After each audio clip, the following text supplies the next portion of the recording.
everybody, and welcome to the next episode of Bisportuals, your new favorite sports podcast. I'm your host, Ryan. I'm Cameron. And I'm Kyle. It's been a long time no see, folks. That's week, on me. as you guys Kyle was can tell. held hostage by Nike.com Corporation. Well, They held him hostage let's and not go that forced far. him to sleep with big let's guys. not disclose this information. I was held hostage. We won't disclose by who. Nike.com Incorporated. No. It was not by We're Nike.com. It was a different. Incorporated. It was a different wing of a larger conglomerate. I have no association to who held me hostage. It may or may not be a competitor to my current location or where I currently am employed. I may or may not have paid a ransom of about $13 trillion to get out and to get back here. Can you pay my student loans? No, I still got to pay mine. Yeah, he's got to pay out. Now he's got ransom loans too. He had to take out. Yeah, Sally Mae loans on actually loans. gave me $13 trillion to get out of my hostage situation. So now I owe them that. And then the interest rate they put on there, bro, it was fucked up. They put 115% interest.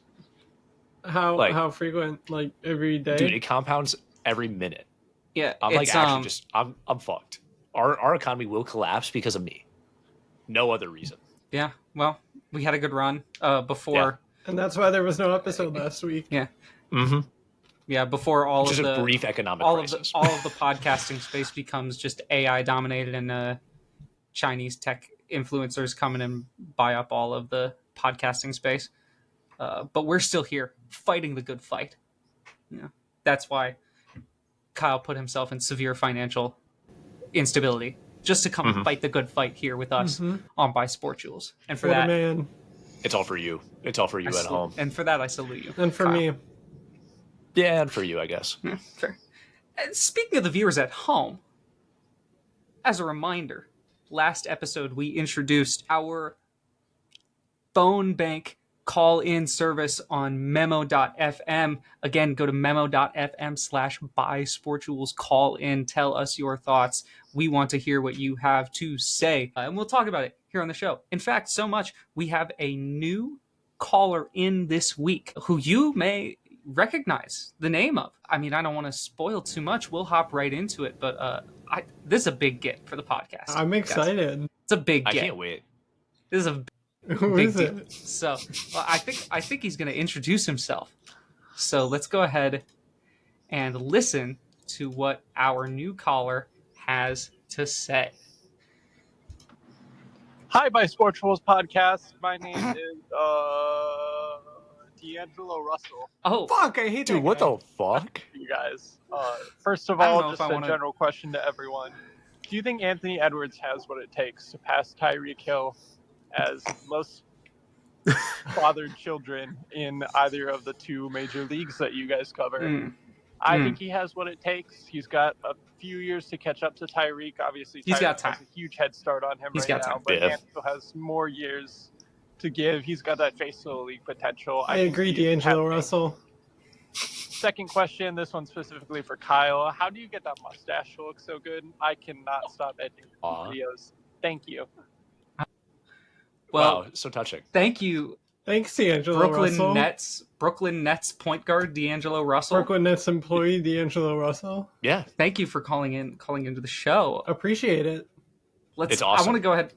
Let's go ahead and start with your first question. Look, Anthony Edwards, right now, if there are kind of two answers to this question, in my opinion.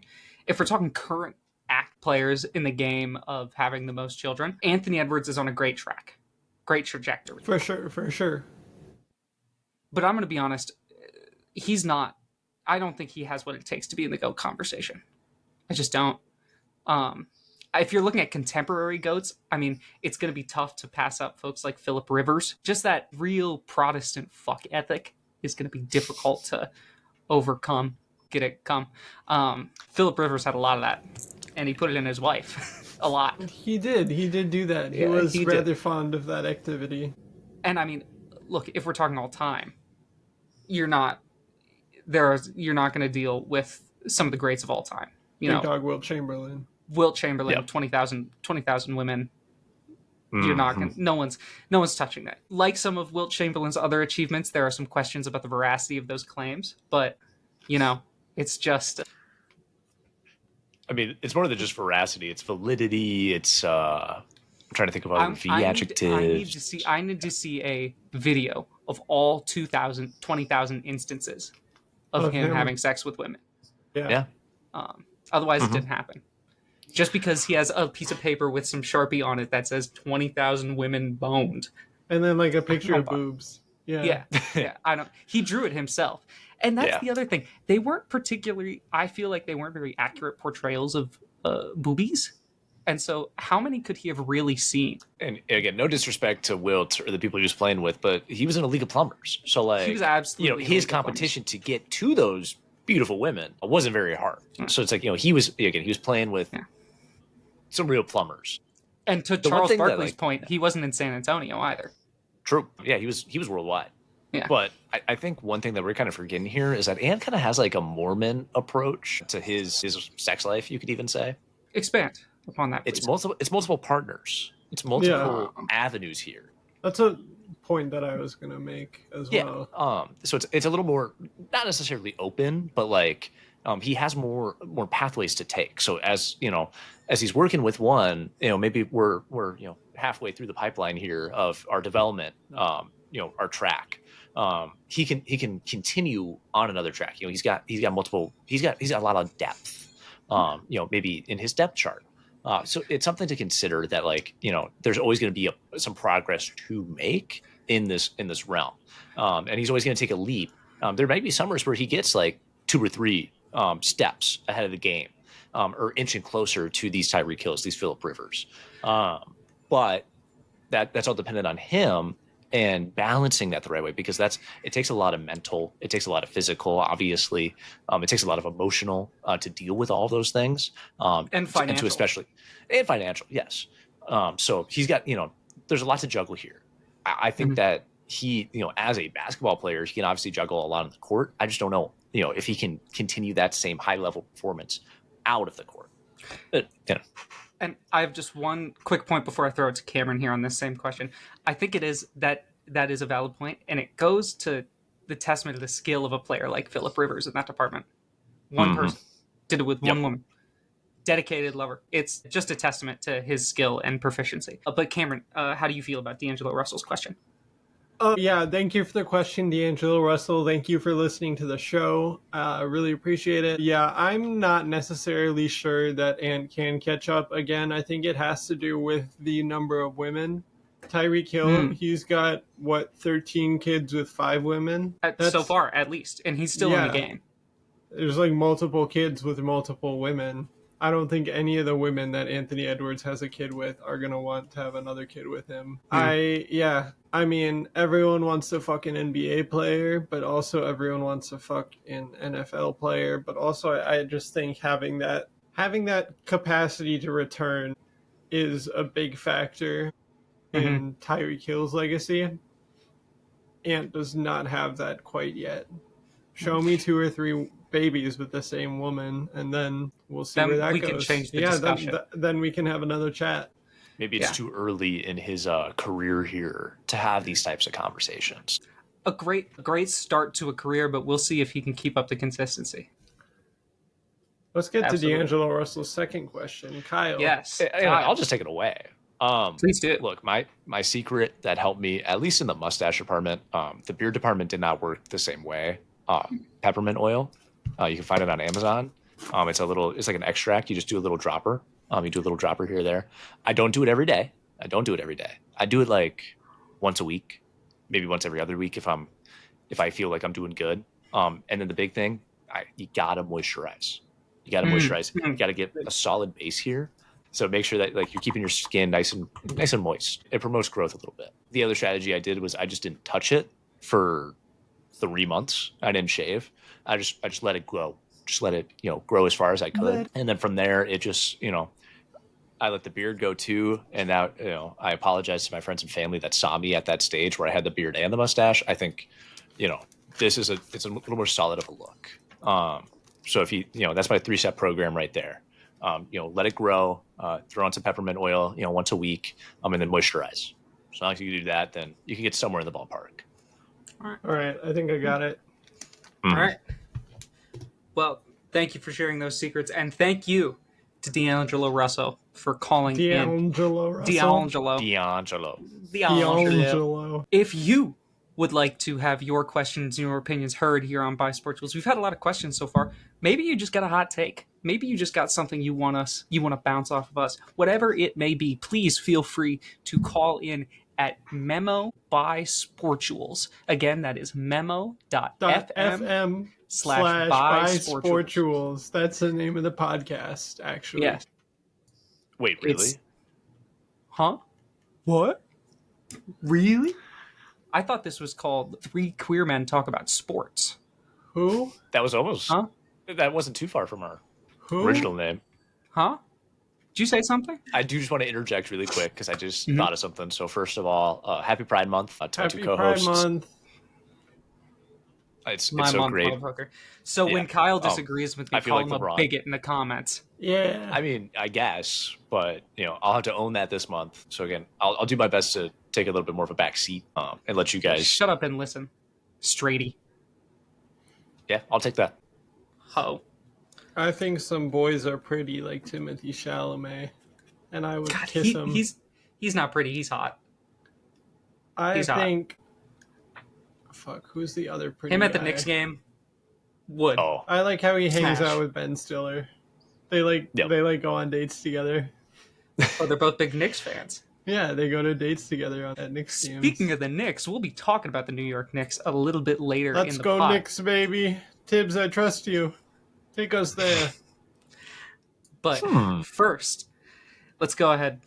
NBA game for today is going to be a variation on a classic. We've done a couple of different drafts here. We did our Lakers draft a while back. But, we wanted to think of, since Kyle did mention it is Pride Month, we wanted to think of underrepresented groups and how we can help give them more feature and more spotlight in today's society. Now, there aren't that many, if any, openly gay NBA players. But since there isn't a lot of queer representation in the NBA, there are other underrepresented groups. And, one of the more persecuted groups in American society today, we're going to emphasize them here in this game. This is an NBA draft, but only short kings. Only short kings. Now, if you're like I me, am not allowed. unlike my co-hosts here, if you are under 6 foot, this is especially an important draft for you. Unlike these two tall people that I'm in the call with here, who don't understand our Kyle plight. would still make the short kings list. at least according to our standards here. Now, unfortunately, being a legitimate short king is kind of an automatic disqualifier unless your name is Muggsy Bogues for being in the NBA. So we have set the height limit for today's draft at 6'4". 6'4" and below, you can qualify for the short kings draft. We predetermined our order. Kyle will be beginning the draft, then it will be me, then Cameron. Standard snake style draft. Kyle, do you want to go ahead and kick us off? Yeah, dude, I have been waiting for this particular draft, and I'm taking my pick that called out to me immediately. For my center, I'm taking not someone on our height limit here, but someone who can really back it up. Someone who can really box out with some motion going on down there in his ocean. Give me Kyle Dump Truck Lowry for that big, beautiful butt. Again, he's got a round amount of power. Solid choice. And we need a box out beast, and I believe that Kyle can handle that for us. Then it goes to me. And see, here was my sort of philosophy. Of course, you're looking at the point guard, shooting guard position, you have a lot of options. So it's a little wider of a breadth there. But once you get to the forwards and the center position, you're looking for size. You're looking for length. I was looking for that sweet, sweet wingspan. All of these players in the forward and center position for me have at least 6'9", 6'10" wingspan. So if they can't be big vertically, they can be big horizontally. So I think for my center position, give me Talen Horton-Tucker. Not THT. Donovan Mitchell. Nope. Talen Horton-Tucker has a 7'1" wingspan. Oh, What the fuck? I know Mitchell is 6'3" with a 6'10". No, this dude's arms are wild. He's got a huge wingspan, and that's why I want him holding down under the rim. He's so long. Pause. Yeah, I'll continue the road. I'll pick my 5 as well. I was thinking since we're so small, we're not really going to be able to box out very well. We're not going to get a lot of rebounds. So I wanted a player who is a known, consistent rebounder. Give me Russell Westbrook. Fuck. I Solid. had him top of the list for my 4. For my 4 at the top of my list, I have Los Angeles Clippers shooting guard Norman Powell. God damn it. So far, you have taken no one on my board yet. So You've taken I'm both riding high. players on my board. All right. Oh, God, that's a great pick at the turn right there. That's a great turn by Cameron. That's tough. Let me go ahead. I'm going to go to the 3. Give me a player currently in the NBA Finals. At my 3, give me Lou Dort. Oh, perfect. I thought you were going to take someone on the other team who is on my board around this height. You want Nembhard? I mean, I do want Nembhard. He gets you them hard. Truly. I'm going to go to my 4. I think I'm actually just going to work my way backwards here. Spoiler alert. So going to my 4, someone that our fans at home are pretty familiar with us talking about, and someone that we've already mentioned on this podcast in a different realm. But I do want to stretch 4. Someone who can shoot the 3, but also get down in the paint and slam one home, and it turns into a mega viral moment. So give me our glorious God King Anthony Edwards at the 4, standing at 6'4". He's going to be taller than our center. It's going to be goofy, but I believe in Ant that he can hold down the paint there. And realistically, Ant's like 6'6". Yeah. Again, but he's listed at 6'4". So yeah, I'm going purely by NBA.com listed heights. Yes. And on NBA.com, he's listed at 6'4". So I'm taking that and I'm running. So then going up to my 3, a little more of a natural position for this player. Granted, I know he plays a little bit more closer to the 2 than the 3, but he does play the 3 when needed. And he is torching the entire league right now in the playoffs. Give me Andrew Nembhard. Just all-arounder, solid, good late game performance, or late season performance, you could say. Yeah. All right. See, I think this next pick is going to complement my 3 really well. Lou Dort, he's a lockdown perimeter defender, really elite when it comes to shutting down opposing stars. We saw what he did to Anthony Edwards. We've seen what he's done to the Pacers and Tyrese Halliburton and Pascal Siakam when he's on him in this final series. But that means I'm going to need some offense to balance out. And I'm allowed to take someone now who's maybe a little less defensively apt. Not that he's not a solid defender, but he can be a bit of a liability sometimes. But his offensive potential is just too good. At the 1, I gotta have Steph Curry. I gotta have Steph at the 1. Yeah, I don't blame you. I had some other enticing names there at the 1 that I think Cameron is going to pick. He was on my list, but the shooting is just too elite. And now that Anthony Edwards is off the board, I gotta take it. If you're talking about Jalen Brunson, then yeah. No, I was not talking about Jalen Brunson. I am talking about Jalen Brunson, and I'm going to put him at my 2. Ooh, I like it. I'm going to go to my point guard, and yeah, like Ryan said, I just want someone with lots of firepower, pure scoring, maybe a little bit of shifts. There's who it is. No way. Give me Rob Dillingham at the point guard. I had him on my list. I had him on my board. If I needed a facilitator. I needed some shifts on my team. Great. That's a great pickup. That's a great series of pickups right there. All right. I'm going to head to my 2. I need just really a versatile, do-it-all, 3-level scorer, if you will. Can shoot the 3, but can also cut, can drive, can take the mid-range if he needs to. Give me Donovan Mitchell at my 2. Can't believe he fell all the way to me here. Yeah. That was who I was hoping for on the last turn here. But it's a good thing I got a pretty nice big board here that you guys haven't touched quite yet. So I'm going to jump to my 2. This is a player who didn't actually see like really any NBA minutes this season, but I saw his name on the list of people under 6 foot, and I was just like, we got to go for him. I got to get one fun name in there. So give me Bones Highland. I knew at it. my 2. I knew it. I knew it. Yeah, It was Bones Highland. I love Bones Highland. He needs more time. He just joined a team that is so deep on guards that you're really not going to get an opportunity. But big shout out to Bones Highland.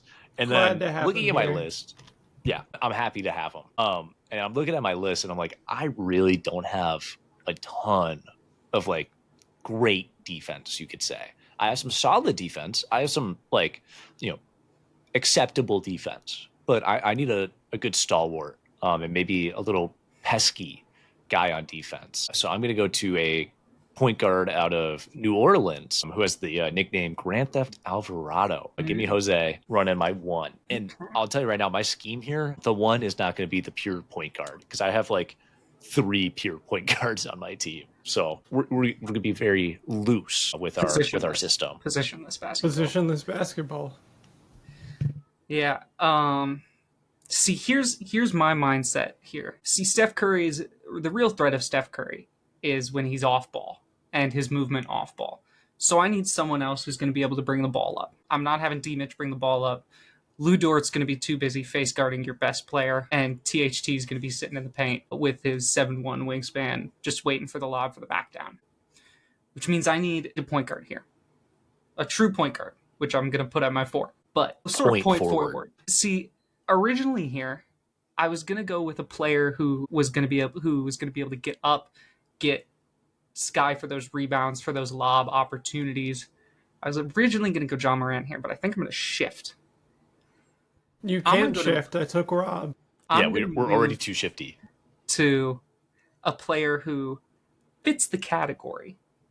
But I feel like if I just need him to distribute, I don't need to rely on him for scoring. Because in his current location, they kind of need him to be a scorer because the team is so booty cheeks. But I have not totally given up faith in this guy. Give me Scoot Henderson. Ow. Great point coming. I can rock with it. Great point guard coming out 2 years ago. He's been underwhelming in Portland, but I don't need him to score. You've got scorers around you. I just need you to bring the ball up and run the offense. And I think he can do that effectively for my team as a point forward. All right. Is it my last pick? It's your last pick. All right. The only position I have left is the small forward. I'm going to take a... LeBron. Yeah, well, I would compare this player to LeBron in terms of all-time greatness. Jared McCain. Yeah, I was Yeah. waiting for it. There it is. I'm going to put him at my 3, and we're going to win games because he's the GOAT. He's a winner. He's a winner. He's just a winner. Proven. You saw how the Sixers were when he was hurt ass. Booty cheeks, dog shit. And they were winning games when he was playing. Arguably, they were winning games when he was playing. Moral victories. Even when not real. At least when basketball Embiid was victories. out. Yes. Any game that doesn't have Joel Embiid is a moral victory. Amen. All right. Well, let's go ahead, give a final rundown of our teams, and we'll let the audience decide. Kyle, do you want to start since you drafted first? Yeah, sure. So at my point guard, I got Jose Alvarado. For my shooting guard, I got Bones Highland. For my small forward, I have Andrew Nembhard. For my power forward, I have Anthony Edwards. And for my center position, I have Kyle Lowry. Can't get over that Kyle Lowry pick. I'm still ecstatic. All right, 1 through 5. Starting at the 1, I got Steph Curry, Donovan Mitchell at the 2, Lou Dort at the 3, Scoot Henderson at the 4, playing more of a point forward distributor role, and finally backing it up in the paint, showing Kyle Lowry that it's not all about ass, is Taylor Horton-Tucker and that sweet, sweet 7'1" wingspan. Yeah, I have Rob Dillingham at my point guard, Jalen Brunson at my shooting guard, Jared McCain at my 3, Norman Powell at my 4, and Russell Westbrook holding it down at center. I would like to point out that Trae Young, Kyrie Irving, and Ja Morant went undrafted. Deservedly so.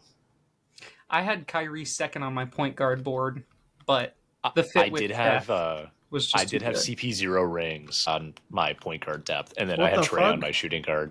Yeah. distributor, but I fucking hate him, so fuck you. Again, Why would I put needed- CP0 rings on my team when you could put Trae Young? Yeah, who also has 0 rings. Yeah, but True. it's better. and younger. He wasn't on Lob Ha City. ha ha ha ha ha ha ha ha ha ha ha. Good one, Kyle. Ha ha ha ha ha ha. Were you leaning in to kiss the camera? Yes. You gonna kiss the microphone? Okay. Mouth closed like that? No. Yeah. Open up No, those I- lips. Get some tongue pretty in boy. there for Only a Pride peck. Month. Yeah. Only a peck. No, I can't go more than What a that. tease. What an absolute Bigot. fucking tease. That's my job. No queer baiting on this show. No, Only your actual job is queers. human resources. Can we not like dox everything about me on this podcast? I'm don't know going where. to. Yeah. All right, let's go ahead. Let's head over to the NBA proper. Last week, unfortunately, we did not get to wrap up our conference final commentary, but we are now 2 games into the NBA finals. But before we get there, let's talk about the conference finals. Do a quick recap and our final thoughts and opinions. Let's start over in the West. Cameron, do you have our predictions, what we all predicted for the West? I do.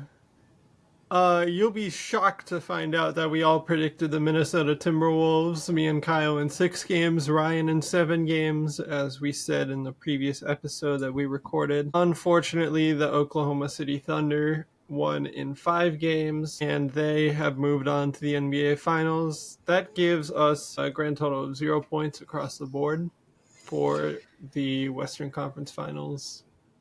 Yeah.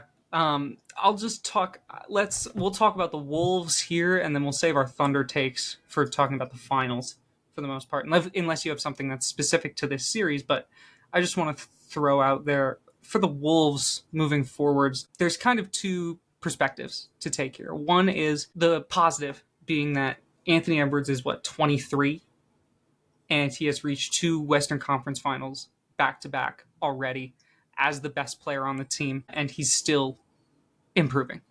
His trajectory is still upwards. He has not entered his physical prime yet, and He so just needs that consistency, and that's it. League consistency and to bring back his efficiency at the rim. His finishing kind of dropped this year with his emphasis on the 3-point a little bit, but that's something that he can absolutely work on in the offseason, and he has shown the propensity to improve. Yeah, the techs were a bit of a problem this year. On the negative side, I don't think you can, in this Western Conference, win a chip with such a offensive drain at the center position. I just don't think you can. Rudy Gobert can only be good when he literally has small forwards guarding him, like we saw in Game 5 of the Lakers series. Yeah. Otherwise, you're getting 12 and 10 optimally from him, which is just not enough in today's NBA. And those are not his averages in the playoffs. No, he was worse than that in Yeah. the playoffs, numbers wise. I think he has to be. You've already moved off Cat last season. If you're gonna offload a contract this season, I think it has to try to be the Rudy Gobert contract. The Lakers have said they're looking for a center, so if there's something, I don't really know what you want off the Lakers. Austin Reeves, I think they're willing to move. If you I guess move, that doesn't push the needle for me, I you think could say. the But Wolves' biggest need is a big. it's a point guard. If we trade Rudy Gobert. Yes. well, we have a point guard sitting on the bench Yeah. in Cameron's jersey. Very shifty. It just becomes, because then the issue becomes, if you trade Rudy Gobert, you have to bring Naz Reid back. And there have been reports that he's looking at getting 3 years, $120 million from the Lakers. Yeah. So then it Which becomes, At the end of the day, You that's not want too Naz far Reid- from Jaden's contract right now. So it's I'm cool with that personally. Not to totally interject, but it's I'm cool with that contract for the Wolves. it's just whether you want that as you want to be paying your 6th man that. Right. That becomes the question. But if you move off Rudy Gobert, Naz Reid becomes your starting center, then it becomes also a little different, because I think if he works on his back to the basket post-up game, I could definitely see that being a great payoff for him, because his 3-point and his drives are good enough for now. So if he could put up a back to the basket game, I see no reason that he couldn't be a starting center for this team. over Rudy Gobert. And maybe if we just learn to care to box out. There was only one close game. There were 4 blowouts. Only one of them went in the Wolves' favor, unfortunately, but it was the biggest loss that the Thunder had that entire season and postseason, which was pretty cool. Yeah, the Wolves just looked tired, disjointed, couldn't really get anything going. That game 5 where we lost was just absolutely miserable. Yeah, and there are a lot of interesting decisions to make this offseason. Realistically, I don't think we're going to try and trade for Kevin Durant. It is on the table, though, because I did not think we would try and trade for Rudy Gobert. Tim Connolly we trust. Tim Connolly is adamant, or at least he says so, that Nickeil Alexander-Walker, Naz Reid, and Julius Randle will all be back next season. So if he's looking, that's at least what he's saying. I don't know if that's true. He did trade Karl Anthony Towns. Yeah, it looks like he wants to run it back, and I'm not too opposed with that. Yet the only thing I do worry about is, like, if Mike doesn't retire this offseason, this next season is definitely going to be his last. I still think he has more potential, or like he's a better player right now than a lot of people give him credit for. But that age is definitely starting to show. I would like to see Rob get some more minutes. I would like to see maybe Jalen Clark get some minutes at the point guard potentially. I believe he played point guard in college. There are a lot of ways we can improve internally without making a big roster move. And just for the sake of my heart, that's the way I would like to see the offseason go. Yeah, it'll be interesting to see. You never know with Tim Connolly. Absolutely. In Tim Connolly, we trust. We have to. We don't have another choice. All right, Kyle, any Wolves takes now that they have entered the off season? I'm going to go kind of a separate route from Cameron, and I'm just going to go into fucking fever dreams. Just imagine if we had Kevin Durant. Like, dynamic duo Yeah, with no Ant depth. and KD. I like True, depth. I am true. a depth fan. I'm also a depth fan. But hear me out. Rudy Gobert, sign and trade Nickeil, and a first-round pick for Kevin Durant. Who says no? The Suns? Yeah. What do you mean? They're getting the center They're that going they to want. want more They're than getting that. I think a great Houston presence. is prepared to offer them more than that. Yeah, that's fair. Unless KD comes out and says, I want to go to Minnesota, we can't outbid San Antonio and Houston. Okay, Yeah. So then how about 2 first-round picks? Now we're talking. What first-round Otherwise, picks do the Wolves have to give away other than this We'll invent Pistons them. pick this year? Yeah, in like 2030 and like 2032. Yeah, when we're just going We to be already winning gave away back-to-back a chips. 2030 pick swap, I believe. Did we? Oh, yeah, we did. So, yeah, 2030. Yeah, 2032, 2034. But, again, it would be really fun.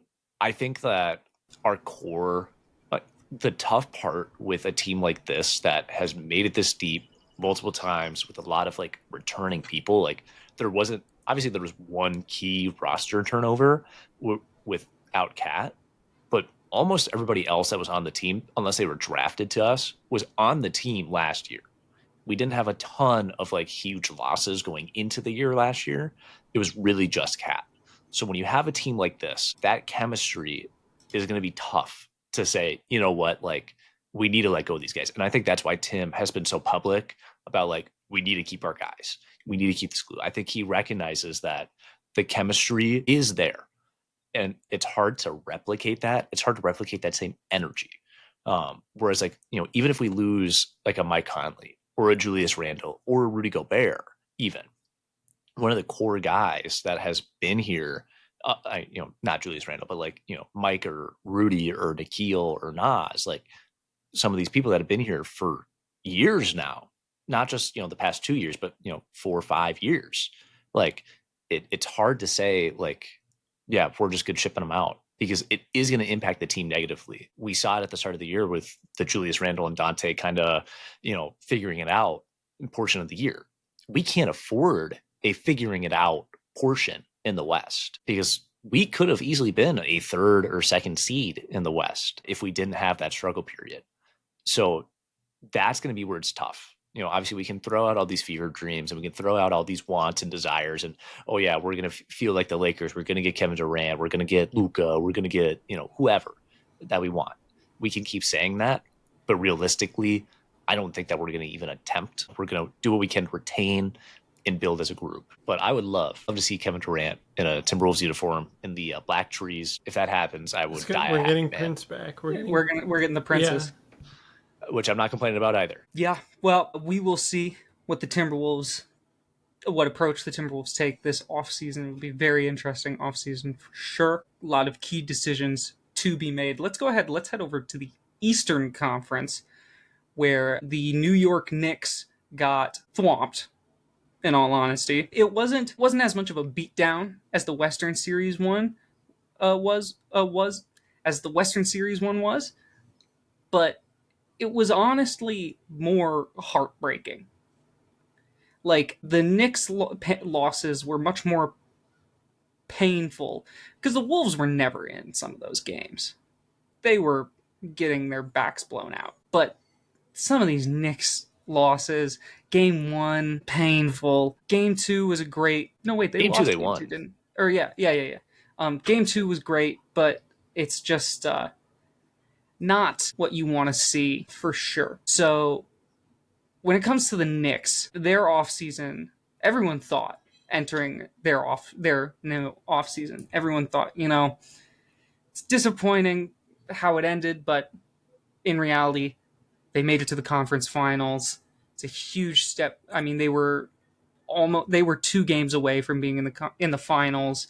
It's a great season for them objectively. Surely the Knicks aren't going to make any huge team composition and play style shifting moves immediately. Surely that's not a thing they would do, right? I'm damn glad they did. They did. They, not even like a week after they lost the conference finals, Tom Thibodeau out as head coach of the New York Knicks. The Knicks are currently... There have been names floating around, all of whom are just current active head coaches who they want. Chris Finch's name has been floated. Ime Udoka's name. Don't fucking touch Chris Finch. Ime Udoka's name has been floated. But surprisingly, the one name that actually has some possibility behind it and has started to gain a little traction is Jason Kidd out of Dallas. Kyle, I want to start with you. Give me your thoughts on the series, and then what do you make of this sudden firing and ensuing coaching decision for the New York Knicks? Yeah, thanks for the introduction, Ryan. We never talked about our predictions for this round. Yeah. Oh, shit. So my co-hosts here, Kyle and Ryan, both had the New York Knicks toughing it out in 7 games. They were both wrong. 0 points for them. I had the Indiana Pacers toughing it out in 7 games. Wrong, they did it in 6. Didn't necessarily have to tough anything out other than that Game 1 that they scored 20 points in 2.5 minutes. But yeah, so I get 1 point there. Going into the NBA Finals, our postseason predictions, I've got 16 points, Ryan has 11, and Kyle has 10. Okay, so there are still stakes for who isn't the worst. Yes. All right. Yeah. And then Kyle. Yeah. Question to you. That was a chance to tie. Yeah. Unless we want to do double points for the well, no. finals. If he gets the exact right, he gets 2. Yeah, true. Oh yeah. Because we'll get to those. Yeah, we don't want to get ahead of ourselves here. But for the Knicks, I really like what you said, Ryan, where they were painful losses. It wasn't a blowout. It wasn't one where, like, from tip off you could tell that something wasn't right. They were fighting every minute of it. And they were kind of going against the narrative that, even us especially kind of pushed, where it's like, this team is going to be tired. They're going to be ragged. They're going to have to truly go through it and tough it out in 7 games. Like, they're gonna have to throw punches back and forth with each other, and it's going to be a brawl. They've fought, and they fought with a lot of energy throughout the whole series. There was maybe a couple quick moments in each game where maybe the players felt that exhaustion hit them, but it wasn't like a whole team like, oh my god, we are so deadbeat tired, like just truly powering through it. Like, it felt like they had high energy and they had high hopes, and that they were willing to go through that system and attack the game the right way. So I wanted to give credit there to the Knicks. But it's really hard if you're only playing a 7-man rotation to beat the power of friendship, because that's what the Indiana Pacers are. And obviously there's a lot of narrative going around for them, and we could talk about them in a little bit, but it's hard to overcome what the Pacers do. So I was pretty shocked when they fired their head coach. I think that how the Knicks are currently built works for the Tibbs system, where you're playing your top end guys, again, 40-ish minutes a night, or close to 40 minutes a night. Yeah, that works for the Tibbs system, but the Tibbs system doesn't work. Exactly. So again, it's like where their team is at. If they want to succeed, this team isn't built to do anything else, though. Yeah, that's the problem. So that's where it's like you kind of have to stick with Tibbs until, again, they decide to blow it all up. So, I was surprised that they went with that move. So what I want to continue with is that I wouldn't be surprised if the Knicks make another splash trade this offseason to get some more depth, to build out their bench, to build around their core. I don't know what that's going to look like. The Mikal Bridges contract might be something that a team wants. Like, there are opportunities, on that Knicks roster to send away one player, get a few back, get some assets back, things like that, so that they can start looking towards the future. I'm guessing, obviously I'm not in those internal meetings for New York, but I'm guessing that they are looking at the season as a bust, because they made this cat trade at the start of the year. And it's like, yeah, we're winning the chip. Like, we got to go all the way. That was probably their internal goal. They didn't hit it, so they're saying, fuck this, let's blow it up. Like, so again, I'm just saying, it may be a little bit of a hot take or a prediction. I do think that the Knicks are going to make some type of big move in this offseason to build out their depth. For their head coaching candidate, I said it before we started recording, but if I was Jason Kidd, I would want to be in Dallas right now. And I think you're fucking crazy for that. I think that's an awful take. I understand that, like, the way that their current roster currently stands is probably not very enticing. And especially with a GM like Nico Harrison, it's hard to maybe work with him. I can understand, that aspect of it. But you're getting Cooper Flagg. You're getting a once-in-a-generation talent, just showing up at your doorstep ready to work. You have Anthony Davis, who is, maybe coming down off the end of his prime. You still have Kyrie Irving, maybe next year, not really this year, but you have some bright spots on your roster. There is something that you can build with that organization. And I feel like that would be more satisfying than up and leaving when things get rough and going to the New York Knicks, who just made it to Eastern Conference Finals. In my opinion, I feel like, it's like that same argument with like Damian Lillard or Kevin Durant, where it's like you're running from the grind. You're running from the toughness. You're not sticking it out. But granted, for a head coach, that doesn't really mean anything. That's just how I'm kind of viewing it. It's like right now, I feel like is a great time for the Dallas organization to build a core and build a foundation for the future. I don't think that their current roster is set up for a championship, but I do think that this is the start of a new era for the Mavericks. And if I was Jason Kidd, I would want to be a part of that personally. We'll talk about it more, I think, in ensuing episodes and whatnot, because I have a feeling that this is going to be a major storyline throughout the offseason, is what are the Knicks going to do. So I have some takes, but I'll hold on to those. I'll just say this. Anybody who actually accused Damian Lillard of running from the grind, your basketball pass is revoked. It's just, I take it away and I say you lost basketball privileges because you're a child and a baby. I'm not saying they were good takes. I'm just saying that they existed. They existed. And I'm saying the people who had those takes are having their basketball privileges revoked. Cameron, I want to throw it to you, specifically with how this roster is constructed.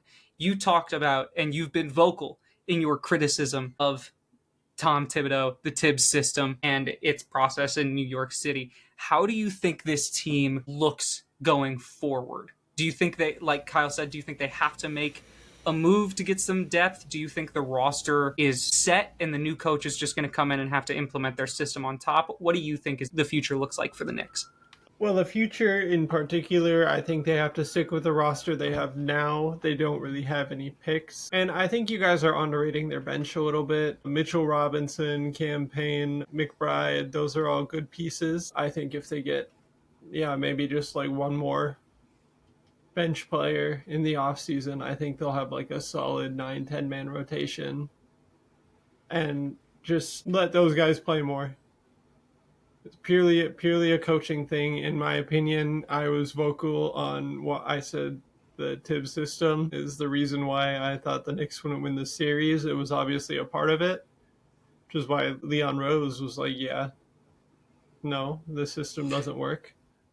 My thought: how much of that is Leon Rose, and how much of that was James Dolan being James Dolan? Yeah, But it's the GM has to be the one to do it, so it's a fair point. yeah. I think honestly, if they run it back with a new system, I like where they can go. I do think a defensive-minded head coach like Jason Kidd would be a good fit, especially coming from a defensive-minded head coach like Tom Thibodeau. Yeah, I mean, Do you think Jason Kidd would prefer to stay in Dallas, or do you think he'd take the Knicks job if he was offered? again, I think Dallas because they have a future. How many draft picks do the Knicks have? I don't know. This many? Yeah, probably. I don't know what their draft capital They traded like away that's a ton legit. for Mikal Bridges. For Mikal Bridges. Yeah. Yeah, I think the Knicks have probably another year or two of like a championship window. I do think a new coach will be beneficial for them. I don't think this is as whoa, what the fuck? Why would they do that? As some people might lead you to believe. I'm some people. Yes. Yeah, that's fair. Because I think they had to have entered this offseason thinking, unless we win a ring, we're firing Tibbs then. Because there's no reason after that you made it to the conference finals, you were 2 games away from the finals. That's not a firing your head coach instance. But if your head coach is the reason you didn't make it to the finals, or was like a I large don't think part that of it. I don't think he is. I don't think he gave up 20 points in 2.5 minutes. Well, that's Let's be not clear. his direct fault. The players gave up 20 points in 2.5 minutes. They're the ones playing the basketball. And they were the ones being directed. At that point, you can just say that Chris Finch is the reason that Minnesota lost in the Western Conference Finals because he was the one direct. Yeah. So the wins are the players and the losses are the coaches? No, they both play a part in both. Okay, so this can't be a purely Tibbs issue then. I'm saying that if they had a better system, they would have probably had a better shot. Tibbs does not change from his rotation at the end of the games. That rotation got cooked at the end of game 1. He kept using that rotation at the end of games. Maybe throwing in Landry Shamet a little bit. But like... Okay, hold on. That's going too far. Landry Shamet in the year of our Lord 20. The last player to ever score on NBA on TNT. True, but that means nothing in the I'm context not of this saying argument. that what do you mean? Tibbs played Landry Shamet. That's a fact. I know. You're saying to give him more minutes. No, I'm not. I'm saying that's what Tibbs was doing. I'm saying that's the only adjustment he made. That's the only adjustment he made to his rotation at the end of games. Yeah, I see where you're going now. But I think in total, like, it is a balance of responsibility here. You know, we talk about the pie. We had that analogy, especially for like the NFL earlier with Ryan, of, you know, the responsibility pie of who shares the blame pie. I think it's like who takes the blame. And I think that in terms of like each individual player, their total share of the pie adds up to more than Tibbs. But Tibbs obviously has the most, like, I think he has the largest individual piece. I disagree. I can't name a player who did anything particularly bad, who played like particularly bad. I mean, like, Landry Shamet is on their team in the Eastern Conference Finals. He played like 11 minutes. Again, I agree with Ryan. I don't think this was a fireable offense for this kind of season unless their pure goal was to win a chip. Knicks, they like the Wolves. They got choices to be made. Some work to do. We will see what they do. But enough talking about losers. Let's talk about some winners. In the NBA Finals, representing the West, we have the Oklahoma City Thunder. And coming out of the East, we have the power of friendship Yes, boo the Thunder. I boo them. We have the power of friendship out in the East. The Indiana Pacers. Yay! Yay! Now, we did make our predictions before this series started. I personally predicted the Oklahoma City Thunder in 5. Cameron, what did you predict? Dude, let's fucking go Pacers. I will be rooting for them this whole time. So excited to see them play. Tyrese Halliburton is a demon. OKC in 6. Like, my pick was not made with our current standings and prediction in mind, but I just, in good conscience, I couldn't root for the Oklahoma Shitty Thunder and shit gay ass. And we can go down the list of all these terrible people that I cannot root for. So I did say the Pacers in 6, because I think if one team gets either a 2, like, I know people say like game 4 is the most important game. I think for the series, game 3 is the most important game, especially if Indy can win it at home. They're going to be riding a high. I think they take game 4, and then it's, back and forth to finish the series. Like, me personally, this season in particular, these small market teams, it's hard to win away. And it's very impressive that Indy even won 1 game away. So as long as they maintain home court, I believe in them. Granted, that was my hope and dream, was that they take 1 in OKC and then they ride that wave. So let's go Pacers. Yes, sirs. Yes, I want the Pacers to win so bad. I loved that shirt where it said, yes, sirs. Mm-hmm. Yeah, so we made these predictions prior to game 1. Since then, the first 2 games have happened. Both games, for the most part, seemed like OKC dominance. At least until the 4th quarter of game 1, where the Pacers played their heart out and got their first lead of the game with 0.3 seconds left on the clock. Mm-hmm. Big upset win there, but game 2, it was just Thunder. Yeah. Thunder. I wouldn't say it was necessarily belt to ass, but I would say Thunder got a lead and they never gave it up. Yeah, it just didn't seem like Indy was like, they didn't fight as much. They seemed content. They seemed content. They were like, we're cool just like taking they got 1. Their 1. We want to rest a little bit in game 2 so that we can show up game 3 and game 4 at home. That's kind of what it looked like to me, was like they were more focused on game 3 than the current moment in game 2. They have to prepare for the John Halliburton effect. True. Watching this series really is, the Pacers are, we've called them this before, but they really are the power of friendship. It's like this team just plays a very aesthetically appealing, but also like unselfish style of basketball. There's a lot of ball movement. And my issue, the OKC Thunder, it's not that their style of basketball is like disgusting. Like, they're not playing 5-out ISO ball, which I hate. The only thing unaesthetically pleasing is when Shea falls to the ground, be that as it may. I would sucks agree. to watch, but like swarming defense, also unselfish offense, but they're just so clinically efficient that it's like business. It's like business to them. It's almost, and I hate to make this comparison because I have such respect for the team that I'm comparing them to, but it's almost like the Duncan Spurs, where it's just everybody does their job and everybody's good at their job. And if everybody does their job, we win. That's just it. Like, there's no counterplay other than hope that the Thunder Big 3 go cold and you make a massive comeback in the 4th quarter. Like, if Shea, even Rick Carlisle said you can pencil him in for 34 a night.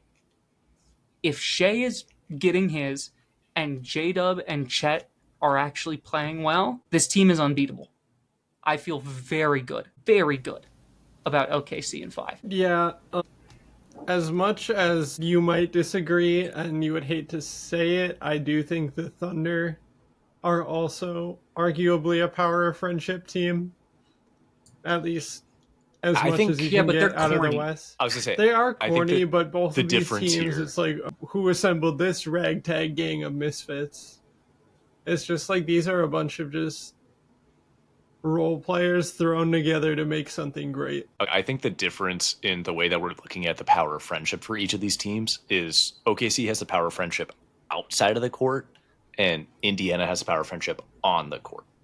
Where it's like the way that they play basketball is very power of friendship, whereas like a lot of the public facing, like, you know, they're doing the, you know, end of game interviews together. They're doing like the all these TikTok dances. Yeah, exactly. Like they are truly like a friendship TikTok team. dances should have died with the 2022 Memphis Grizzlies. That's my Amen. take. Corvette. Hop the road. Juju Smith-Schuster? So yeah, like I agree with you, Cam, that they both do have the power of friendship, and that's why they're here. But they have two different powers of friendship, so it's, you know, which one is stronger than the other. The other thing that they're still both just ragtag gangs of misfits a little bit. True, a little bit. Other than one team has Pascal the literal Siakam, MVP. a misfit. Yeah, with a ring. Mm-hmm. But it's just like Alex Caruso has a ring, to be fair. Misfit with a ring. The one thing that we just haven't talked about at all is that Shea I'll bring it back. He's a free throw merchant. And I know in this series it really hasn't been as apparent. It hasn't been as bad. Very toxic. This current series is not as bad as it was for the Wolves, where it's like things were skewed towards the Thunder. You know, if we're looking on a scale maybe like 1 to 10, you know, or, you know, our midpoint is 5 where things are perfectly even. 10 is in favor of the Pacers. 1 is in favor of the Thunder. I think the skew is maybe at like a 4 or a 3.5. You know, it's like slightly skewed towards the Thunder, but it's not substantial enough to call it a like pure difference or a pure like favorite towards one side. Whereas like, you know, and maybe that's my hometown, my toxicity, I felt that it was a lot more skewed in the Western Conference Finals. So that's not something that you can blame on for this series, but it is something to at least consider of like, it does change how the Pacers have to play because they have to be worried about fouls. And obviously that's a common denominator in a lot of games. It's like, obviously you've got to be worried about fouls, but this whole season they've been reffed one way. And now in this series, they're getting reffed a little bit different. So there's an adjustment to make. It's hard to say, yeah, we can continue playing our high level basketball while making these changes that we've never had to do. So it's something to at least look into and something to keep in mind throughout the series that like this Pacers team is great. They've done a lot of great work this season. They've come back from a lot of things, a lot of adversity. But at what point does that build up to be too much? Yeah, I think that reminded me of one take, and then I want to throw it back to Cameron. This Oklahoma City Thunder defense is like the Seahawks Legion of Boom, which is... They are out for blood. Well, that, and also, which is this. We're going to foul you on every play. And they're not going to call it. Because they can't call it on every play. Because that just sucks. So, we'll see how much they call it. Like the Legion of Boom, if you remember, they jammed receivers past 5 yards all the time. They were incredibly handsy on the back end. And that's what this defense is. At the point of attack, they are getting their hand to you. They're like you saw it all the time. Anthony Edwards in the Wolves series was constantly swiping at Lou Dort's hands, just trying to get a little bit of space to move the ball. This team is basically saying, we're going to play we're going to play you so tight, we're going to be in your colon. Let's see what they call. And the probability is they're not going to call that as much as we're doing. And that's on the refs. What else can you do? So it's that comparison actually made me have a little bit more respect for the defensive prowess of the Oklahoma City Thunder because they are flying defense. They are good. I just had one more thing, and it was another comparison that I saw that I hate, but I also agree with. 2015 Warriors. Yeah. Yeah. They're young. They have so much room to grow. They're going to be around for a long time. Like this generationally constructed roster. Mm-hmm. This unfortunately could be a dynasty in the West for the next 5 years. See, here's the thing. Until Victor turns on. Here's the thing. When Boston won it last year, we said, man, this team's going to be a dynasty. When the Nuggets won it 2 years ago, we said, man, this team's going to be a dynasty. This has the most potential. Dynasties don't... Of those, yeah. But the league just isn't... The way it's structured, the league just isn't built for dynasties anymore. Because of the aprons and how the cap structure works nowadays, it's way harder to keep teams and to keep cores together for 4, 5, 6 years at a time. So I definitely think this Thunder will be contenders for the next 2 to 3 years for sure. I don't know if I think they win the chip this year. In all honesty, I don't know if they win another chip. I think they make it back to the conference finals at least one of the next 2 years, but the way the league is built, it's impossible to have like a Duncan Spurs anymore. You can't do it unless your owner wants to cough up a ton of money and you're willing to take the penalties. That's fair. But hey, anything for a ring. Anything for a ring. If you get a ring, it's all worth it. It doesn't matter. Yeah, and then you turn to the Denver Nuggets, who fire their first franchise championship head coach after 2 years, or the Bucks. Maybe Michael Malone wants to go to the Knicks. Yeah, that was a name that I at least saw floating. I don't know if they necessarily reciprocated interest, but obviously there's a lot of great head coaching talent, even like as assistants. I don't want to see him go, but like Mike Nori has been doing a lot of interviews for head coach. Not saying that he would get the New York job, but yeah, I mean there's the a Suns lot just of got talent. the Suns just got Jordan Ott, I believe, from the Cavs. So Yeah.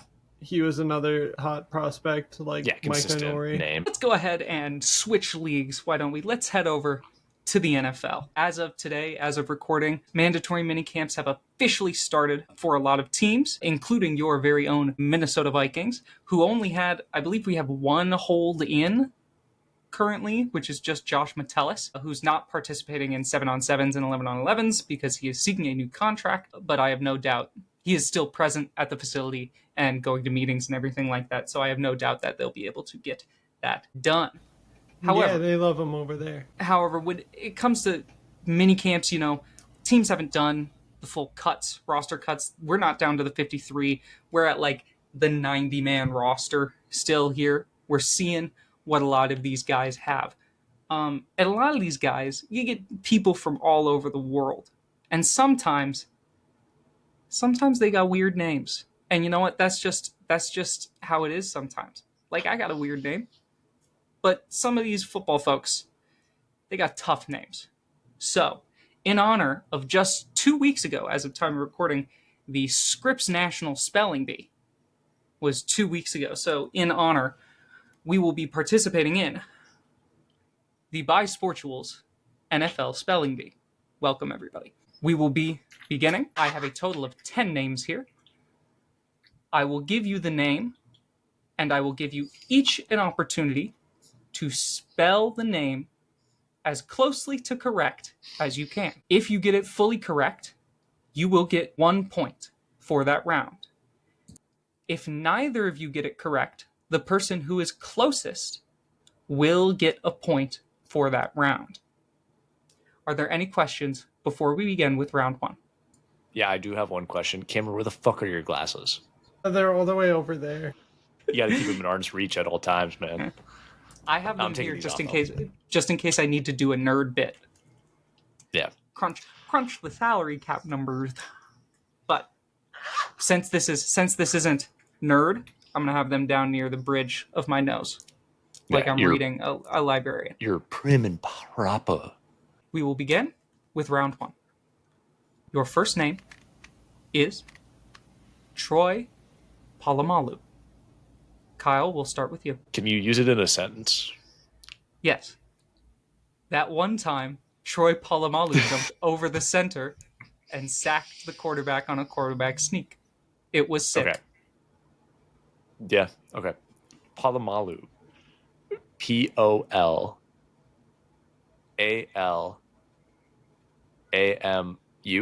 Cameron, same to you. Polamalu. Kyle actually forgot to spell the first name as well, so Troy. Please, sorry, I forgot to mention, before you answer and after you answer, please repeat the name. Troy Polamalu. Troypolamalu. Troy Polamalu. That is correct. You said like Troy Polamalu. Yeah, you added an AL in there. I got confused. All right, so there's 1 point to Cameron. Good start for Mr. Skinny Boy over there. Who Alright. the fuck am I? I don't know. That's a question you have to I think figure you're out for Rob yourself. Dillingham. You're Rob with the shifts. It says Rob on the with the back of your shits. shirt. All right. Let's go on to our second name. This is Tua Tagovailoa. Cameron, we will begin with you. Tua Tagovailoa. Tuatagovailoa. Tua Tagovailoa. All right. Kyle. Tua Tagovailoa. Tuatagoi. Fuck, I'm so lost in his name. So after I, Lavou. Tua Tagovailoa. No, A, not U-A. It definitely ends with an A. Tua Tagovailoa. Cameron, that is correct. Yeah. That is another point for Cameron. I'm cracking right You are now. dog shit at this. What the fuck? We have Damn. one more easy one before we get to the hard These ones. were easy? Yeah? You're fucked, brother. You're Roll the fucked. fuck up, little bro. Dude, I'm so fucked. All right, the last easy one. This is Ben Roethlisberger. Kyle will begin with you. Okay, I might know this one. Ben Roethlisberger. I want to say it's BenRoethlisberger. Ben Roethlisberger. Okay, Cameron? Ben Roethlisberger. BenRoethlisberger. The point for this round goes to Kyle Springer. Yes, let's fucking go. Yeah. Kyle Springer had all the letters. He just mixed up the order of one of them, whereas Cameron, you were missing an entire letter. Here we go. So it is 2-1 in favor of Cameron right now. We go on to our fourth name. This is Ndamukong Suh. Cameron, to you. Ndamukong. Ndanamaksu. Ndamukong. Okay.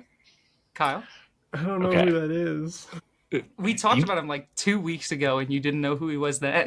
Ndamukong Suh. I want to say it's NMDANK.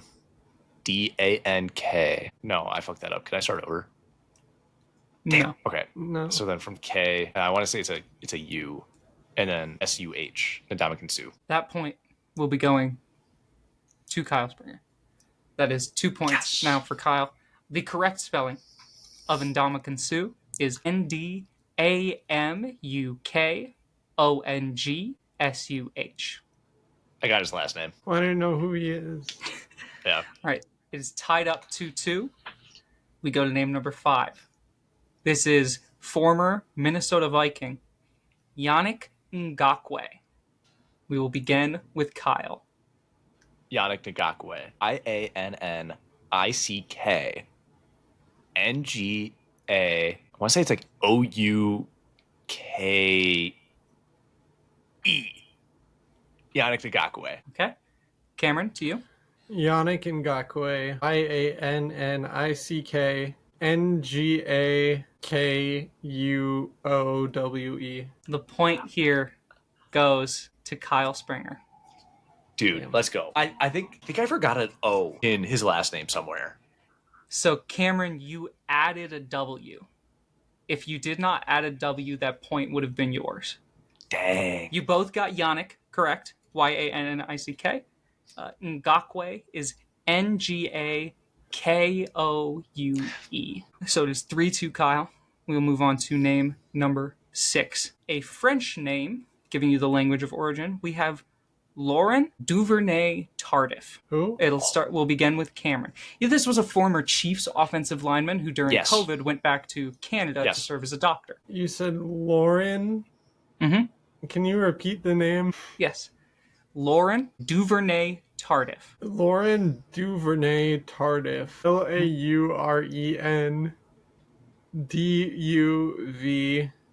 LAURENDUVERNET All right, Kyle. Okay. Lauren Duvernay Tardif. LAURENTDUVERNAY ERNAYTARDIFF. Lauren Duvernay Tardif. That is correct. Let's fucking go. Spot on. The silent T at Yep. the end of Laurent is a tough. That's why I gave you the language of origin on that one for the French. I heard Lauren. It's Dude, we took French together. I know, but I didn't hear a T. It's silent. There's It's not a always there's no T though. Not always, but French people typically do.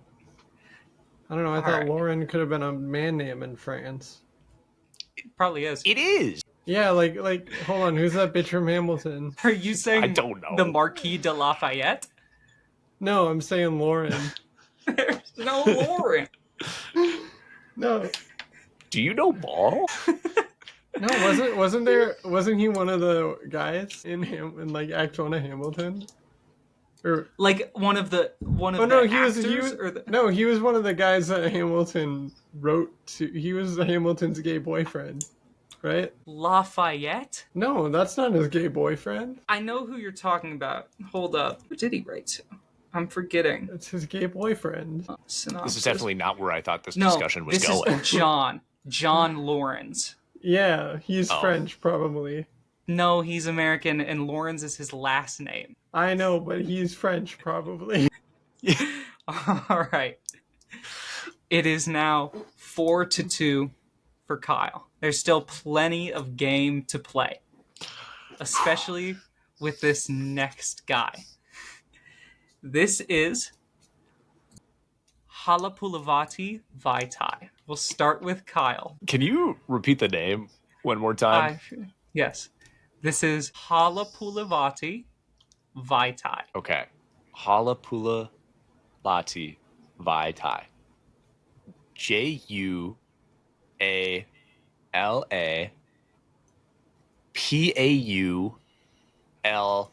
JUALAPAULTAI VAITAI. I don't think I could repronounce the name. Halapulavati Vaitai. Cameron. Halapulavati Vaitai. Halapulavati Vaitai. Can you repeat it one more time? Halapulavati Vaitai. Halapulavati Vaitai. HALAPULAVATIVITI.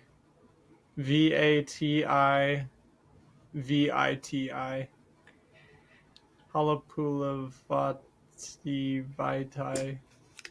The point here is going to go to Cameron. Yeah. That was very close. I realized full after spelling. the fact. I forgot the V in his first name. The full spelling of Halapulavati Vaitai is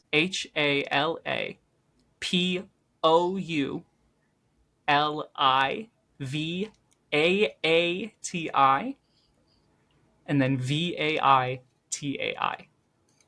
I got his last name. Halapulavati Vaitai. I'm happy taking the last name on that one. All right. It is 3-4 Cameron. 3-4 in favor of Kyle. Mm-hmm. Heading into name number 8. We have CJ Fedorowicz. There's no way. There is no way that this player existed. This is CJ Fedorowicz. Cameron, we'll begin with you. Well, thanks for spelling his first name for us. All right. You don't know that. You don't know that.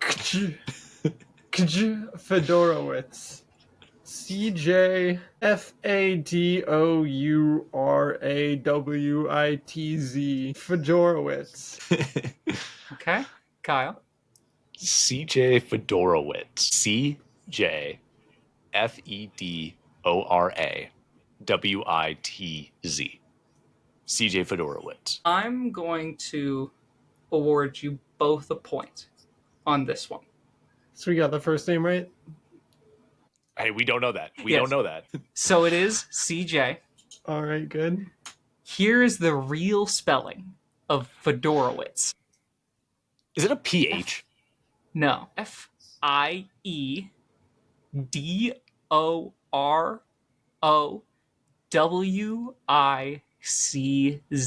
Nuh-uh. CJ Fedorowicz. that phonetically that doesn't make sense. Who the fuck is this? That's a very good question. American former football tight end. We got to get a picture of this guy. I need to see his face right now. Let me. You'll love it. I got a I picture gotta of put him a right name to here. the face. Hold up. Here we go. Right here. This is our one and only CJ Fedorowicz. Okay, fucking Squidward. The bridge of his nose is I was about all to say, too talk high. about a huge sniffer. Dude's got a schnoz. Holy shit! Look at him though. I mean, no Dude, disrespect to the man. What is it about white tight ends with arm tattoos? Yeah. This guy, you got former Minnesota Viking Tyler Conklin, also known as Tyler Gronklin. He went to Iowa? Yes. CJ Fedorowicz. Now it is 5-4, still in favor of Kyle. We have 2 names left. This next name, we will start with Kyle, is known for his play 3 or 4 years ago in the Super Bowl. This is Jaquiski Tart. Jaquiski Tart. Caveat question. Do I need to include any apostrophes in the spelling or just purely letters? Okay. Apostrophes and hyphens are not needed. Oh yeah, I forgot for Duvernay Tardif. Okay. Jaquiski Tart. JAQUASKI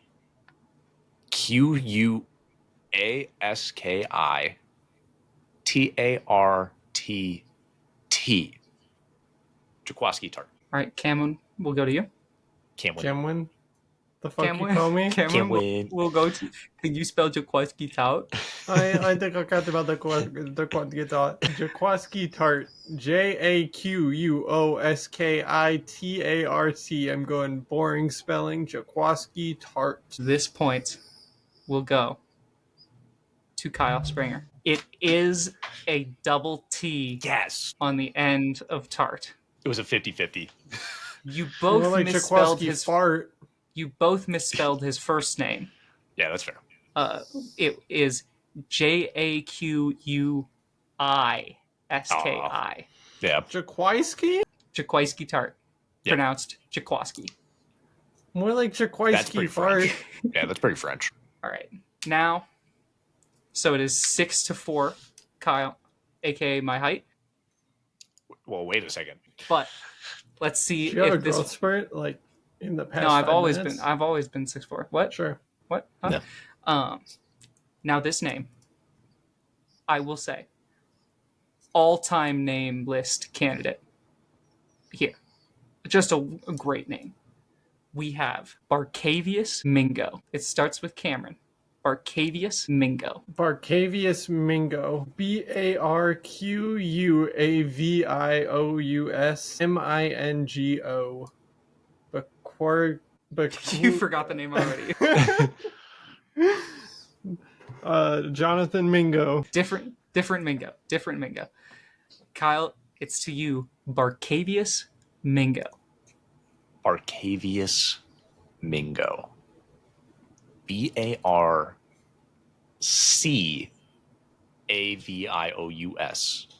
MINGO.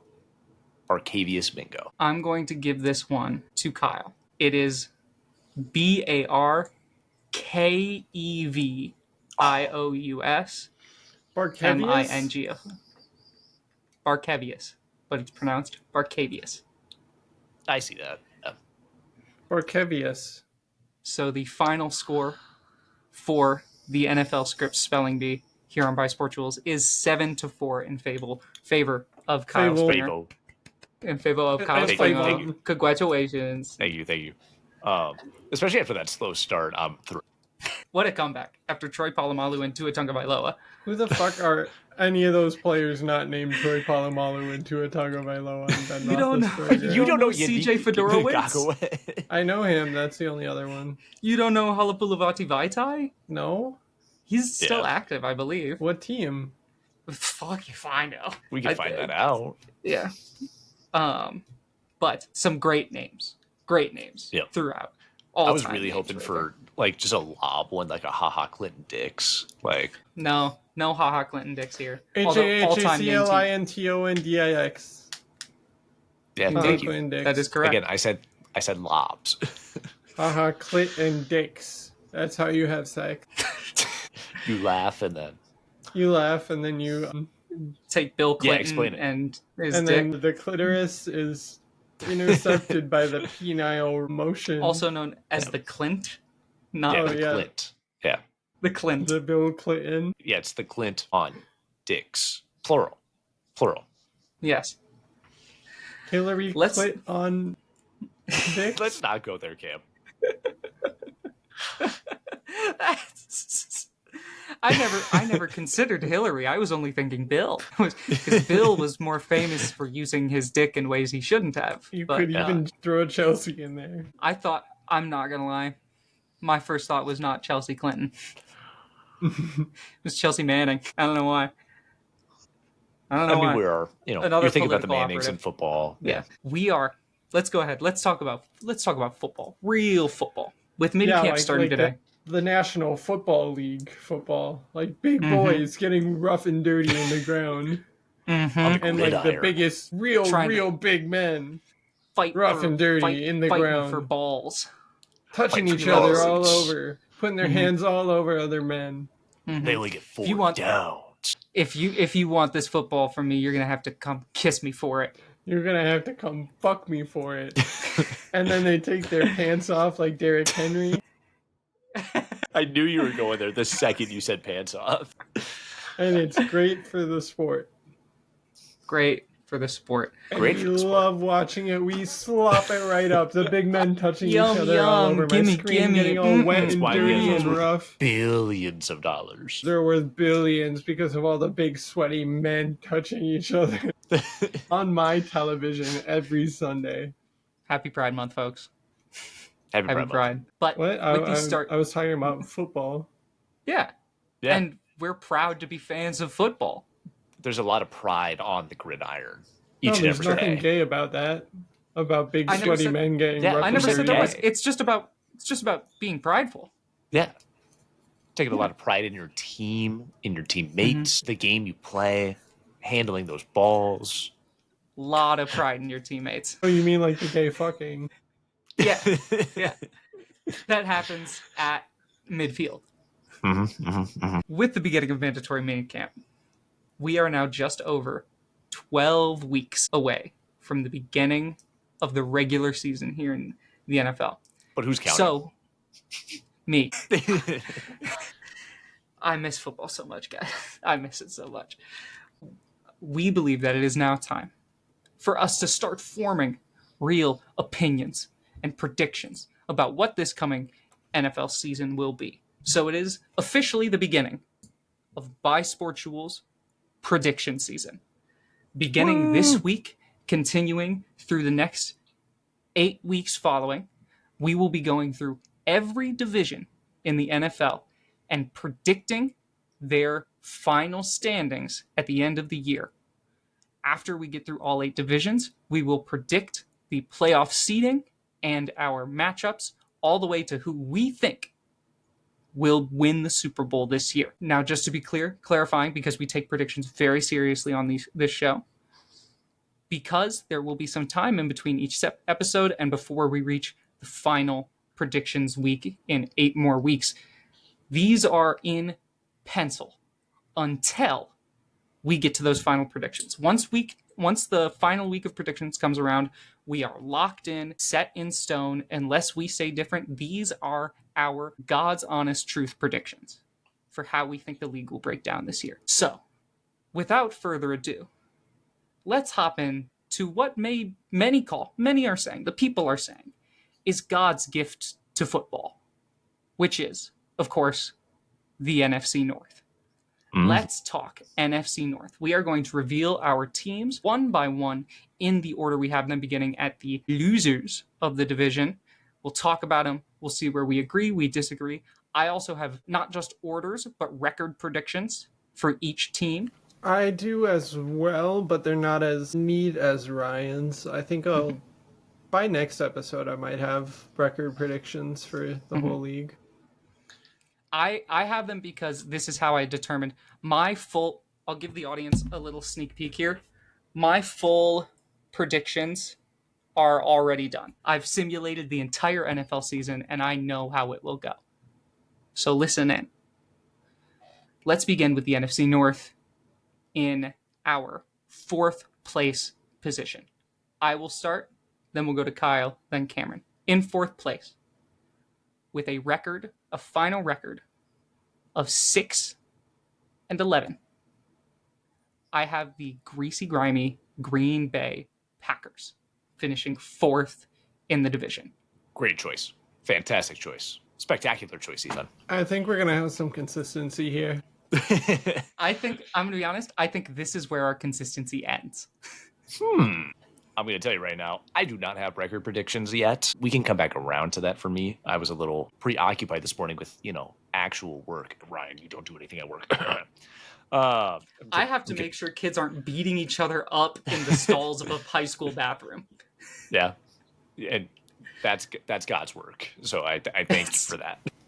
God's Plan by Drake. But that is appropriate That's a because song it is a and high it's school. a song. Ayo. As where Drake likes And to hang Drake out. hangs in high schools, yeah. Oh, freestyle. So yeah, my 4th place in the NFC North. I don't feel comfortable saying the name of this franchise. So it's the Packers. Yeah.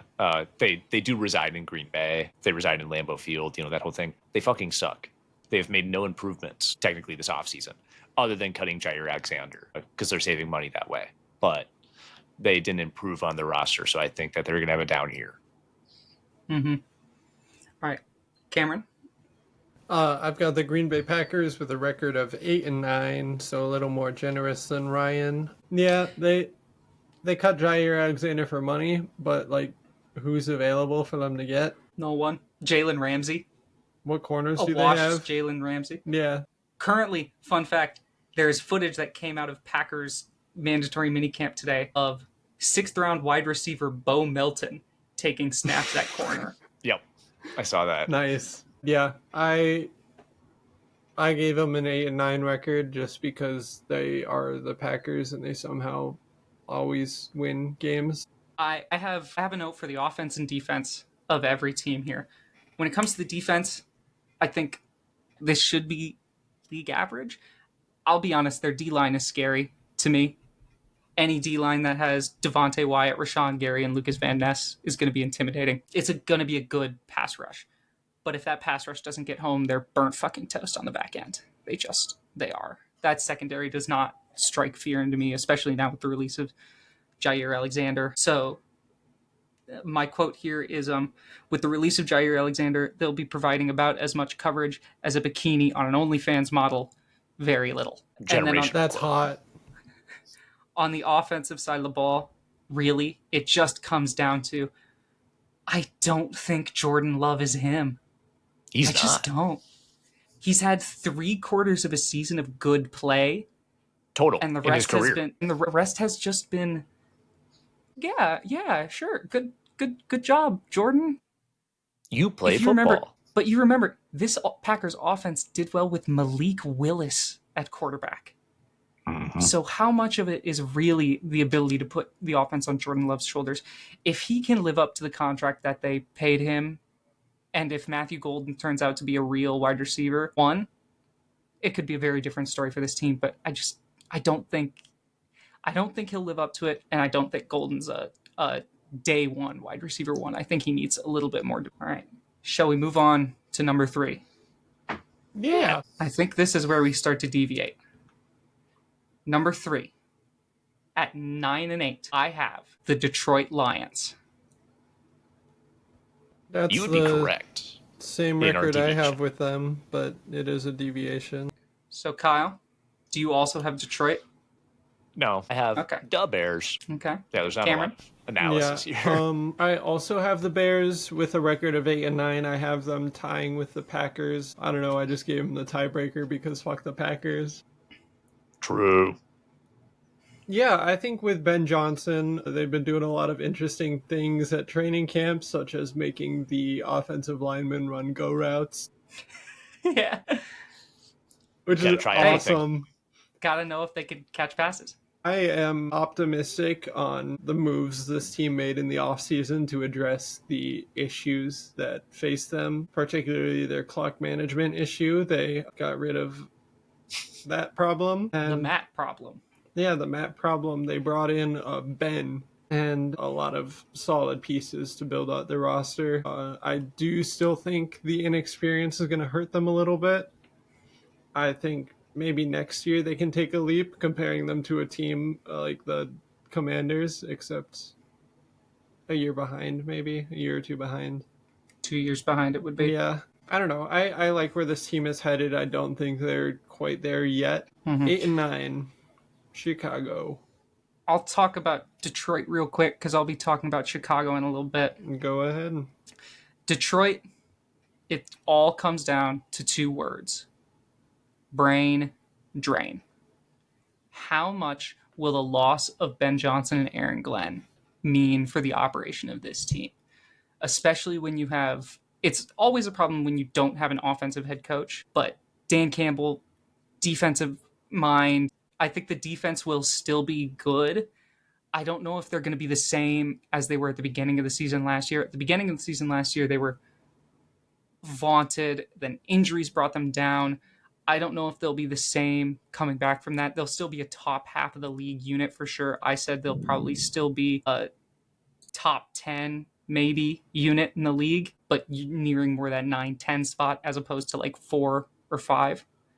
We'll see how Aiden Hutchinson comes back from injury, but I don't think this offense is going to look anything like it did last year. Different coordinator, different system coming in. In fact, they hired from outside for their new offensive coordinator by the name of John Morton. John Morton is the new offensive coordinator in Detroit. They did not promote from within, which tells me that they're not going with the same system. If they can make it work, it could work. The loss of Frank Ragnow, I think, is significant in the middle of that O-line. Their tackle duo is great, but if Jared Goff gets pressured, we may see the return of Jared Goff. Mm-hmm. That's one thing that I was going to comment on for the Lions as we talked about this next one is there's a lot of question marks, but again, with all these changes that they are seeing, they did retain a lot of their good pieces on defense and they're getting Aiden Hutchinson back.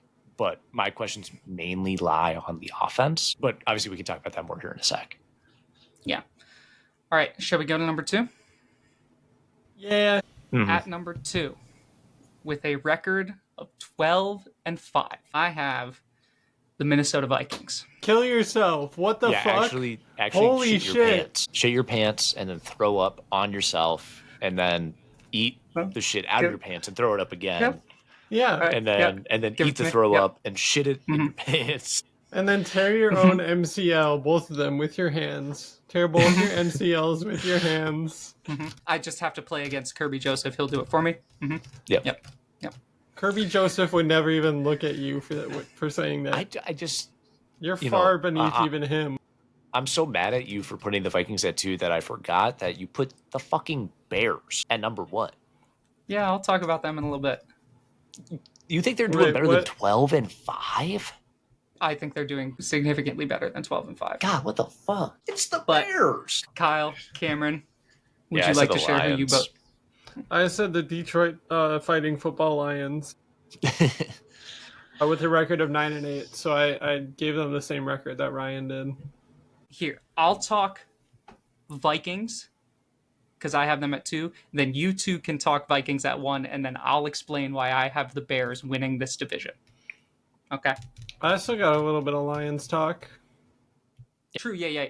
You both talk about the Lions. Talk about the Lions.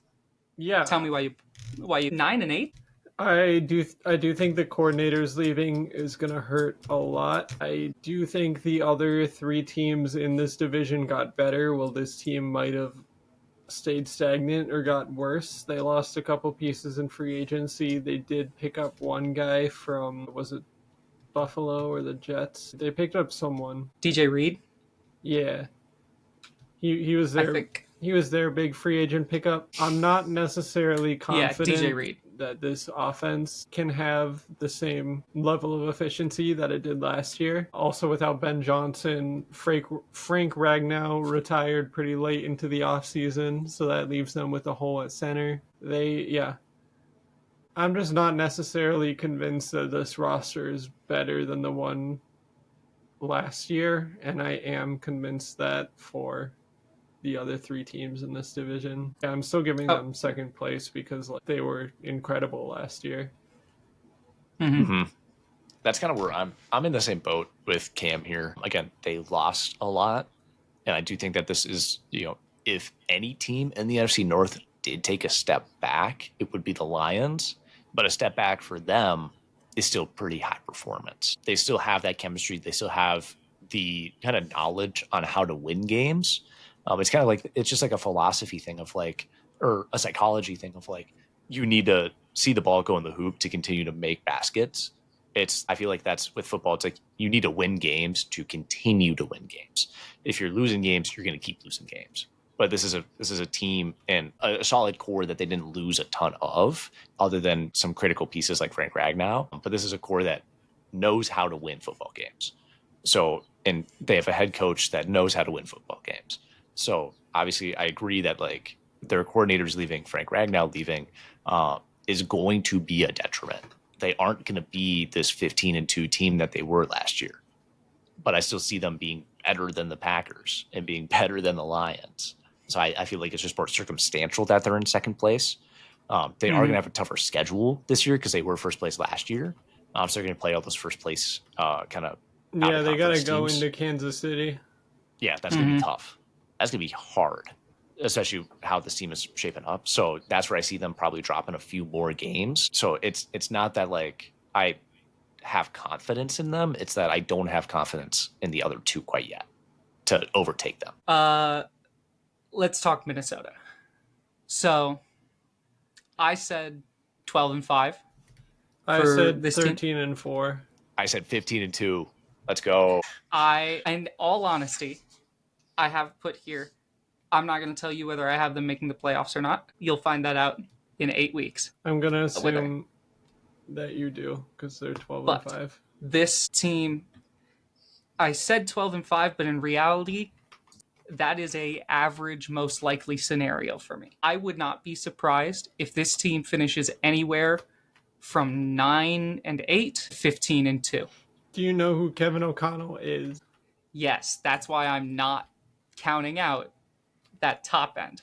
The issue is, I don't know who JJ McCarthy is.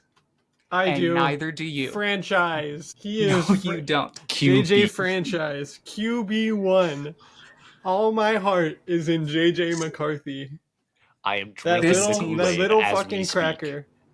That little fucking cracker. Success franchise is entirely dependent on who JJ McCarthy is. And he's franchise. How he can operate this offense under pressure. Jimmy franchise never falters. Holy shit, can you shut the fuck up? You can say franchise as much as you want. It's not going to change the fact that he has not played a single meaningful snap of football since the Rose Bowl. Not a one. Not even a practice rep in the last 10 months. I mean, he had a practice rep this week. Fuck you. Yeah, so it's actually been days. So, if JJ if the game is too much for him, if it's too fast, if he doesn't have the processing speed, I still think Kevin O'Connell is that motherfucker and can drag him to 9-8, 10-7. If he is what you claim him to be, there's absolutely a possibility this team wins the division at 15-2. Definitely could see it. I have to know how he's going to function when Jalen Carter is kissing his asshole the entire game. I don't know what he looks like under pressure at an NFL level. I just don't. Well, yeah, on the defensive we only have side to play the Eagles once. True. But there are other pass rushers in the league. Yeah, but he's fighting against all of them. You didn't name them. Yeah. On the defensive side of the ball, Michelle Obama. I didn't know she played in the league. You know, when the people are like, name a woman, and they like they can't think of a woman. freeze. Michelle Obama did 2 tours in Arizona. 2 tours on the Cardinals. On the defensive side of the ball, this team, I think, will continue where they left off last season. Peak. I think the loss of Cam Bynum is going to hurt a little bit, but we'll see if Theo Jackson can kind of step up into that free safety flyer role. It'll be interesting to see what the cornerback room looks like this year, because you still have Byron Murphy. You let Stephon Gilmore walk, but you're expecting the return of Mekhi Blackman. You brought in former first-round bust Jeff Okudah to see if he can do anything here. And you also have developmental pieces like Dwight McGlothern and Isaiah Rodgers that, if they can develop, this back end could look much better than they did last year. It'll also be interesting if Brian Flores continues his trend from the last 2 years of being unfucking stoppable for the first 9 weeks of the season and then kind of getting figured out near the back end a little bit. If he continues that, I'll take it, because it's going to be a hell of a 9 weeks. But how his scheme holds up in the later half of the year and into the playoffs is a question to be seen. But you guys have the Minnesota Vikings winning the division. How do you feel about Minnesota? I feel like when they win the division, we're going to hold it over your head because... Okay. Bad take. And I'll be glad that you do. Skull. Because it'll mean the Vikings won the division. This team got better from last year. I get that JJ This team McCarthy... got unknown. I Drink bet you the can Kool-Aid, tell. Ryan. Have all my... Yeah, that's the only way to survive. He's Jimmy Franchise, and he will take us to the promised land. Notably, the last Jimmy franchise, Mr. Garoppolo, is out of the league right now. Well, no one said he was franchise. He's always been mediocre at best. Again, not that the NFC North is weak. When I say this, it does not mean that. But looking at how this NFC North has shaped up in this offseason, I know obviously Ryan is going to be pretty high on the Bears. I'm not very high on the Packers. And again, we all agree that there's going to be a regression from the Lions. The Bears obviously added a lot of offensive line talent. I don't think that necessarily fixes their offense. No offense to Caleb Williams, but I might see a little bit of another sophomore slump year, just because it's the Chicago Bears, rinse and repeat method where, you draft this rookie quarterback. He has a bad coach at the time. They fire the head coach after 1 season. He gets a new head coach.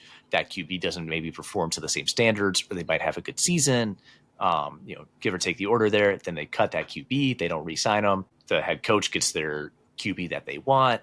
And then the cycle repeats. So that's where I'm worried about the Bears this is just another step in the cycle. It's the new head coach here. It's, things are going to be different. I don't see him being different. He has a lot of the same offensive weapons, and they got Lovestead for their tight end. They didn't even get Colston, Tyler Warren. Yeah. Or Colston. Yeah. Colston loves. Again, they beefed up the O-line. So this is the opportunity for Caleb Williams to prove why he was a number 1 pick. But I don't see, I didn't see that chemistry last year where turning it into this year is going to be, this, oh yeah, we just needed to beef up the O-line and we'll be fine. I didn't see those clickable moments in the season. Whereas with the Vikings, you saw those clickable moments with our system and with our team. Obviously, we beefed up the O-line, but our weapons were there. The system is there. It is proven. It works. We are just replacing Pacey White quarterback Sam Darnold with Pacey White quarterback JJ McCarthy. So with that, again, as Ryan is saying, it is dependent on JJ McCarthy, but this is a championship caliber quarterback in JJ McCarthy. Granted, NCAA, it's a different level, but that's still there. He has that winning mindset. He has that drive. Everything out of, our offseason media is saying how much of a leader he is, how much he wants to be there. He wants to show up, and he is showing up. It's not that he wants to, it's that he is. So with that, that's where I see the Vikings doing better this season compared to last season, whereas the Bears may not make that step quite yet. There's too many new factors there, whereas there's not many new factors here in terms of offense. That's fair. Cameron? I actually have some breaking news straight from Shams Charania. The New York Knicks requested permission to speak to Minnesota Timberwolves head coach Chris Finch and Houston Rockets head coach Ime Udoka, but were denied by both teams.